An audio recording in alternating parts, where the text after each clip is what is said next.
shaqaalihii dhisayay garoomada ee muddo 3 usbuuc shaqada ka fariistay ayaa dib ugu soo laabtay shaqooyinkooda kadib markii lagu guuleystay isfahan dhexmara iyaga iyo guddiga u xil saaran dhismaha garoomada martigelinaya ciyaaraha adduunka ee sanadka 2010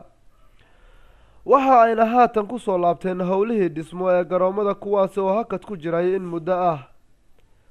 shaqaalaha dhismooyinka garoomada oo dalbanayay in mushaaraadkooda loo kordhiyo ayaa laga aqbalay codsigoodii iyagoo loo kordhiyay 212 taasi oo keentay in ay shaqadii dib ugu laabtaan shaqo joojinta ay sameeyeen shaqaalaha dhismooyinka garoomada ayaa dhalisay shakiyo badan oo ku aadan in muddadii loo cayimay dhismooyinka garoomada in ay ku dhammaadaan oo dibadhac ku imaan karayo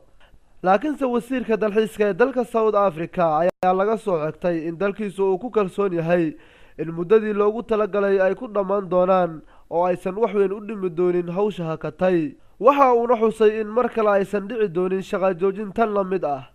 iyadoo shaqo joojintii dhawaan xitaa ay saameysay shaqaalihii dhisayay wadada tariimada ee dhulka hoostiisa marta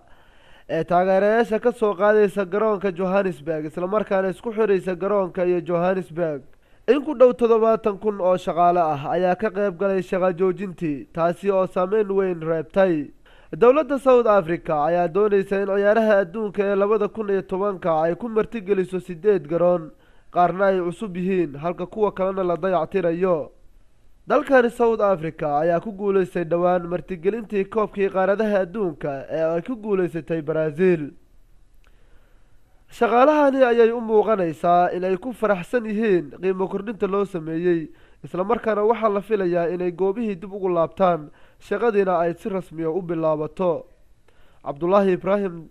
Universal TV Cape Town